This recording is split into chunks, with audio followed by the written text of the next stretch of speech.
Part 55. Formalizing the prayer. The 5 daily prayers were established as an obligation during Al-Isra wa al-Miraj. However, each prayer comprised of 2 units, rak'at.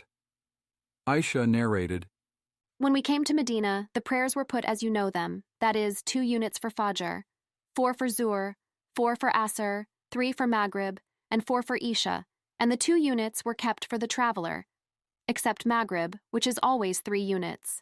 The Prophet also gathered the companions to decide how to call the people to prayer. Medina was now an open Islamic nation, so the prayer, being the most integral part of Islam, was to be incorporated into everyday life on a public level.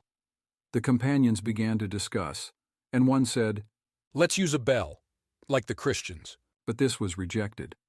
The Prophet did not like bells, and he said, "The angels do not accompany any caravan with a bell." Another companion said, "Let's use a shofar." An ancient horn, typically made from a ram's horn, used for Jewish religious purposes. But that was also rejected. The meeting ended without a decision being made. That night, Abdullah ibn Zayd had a dream where he encountered a man selling items such as horns and bells. He tried to buy the items for the Prophet, but the man said, "Should I not tell you something better? When you call for the prayer, say, 'God is the greatest, God is the greatest. I bear witness that there is no God but Allah. I bear witness that there is no God but Allah. I bear witness that Muhammad is the messenger of Allah. I bear witness that Muhammad is the messenger of Allah.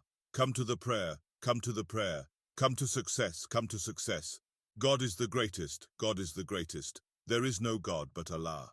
Abdullah ibn Zayd woke up and rushed out to the Prophet to inform him of the dream.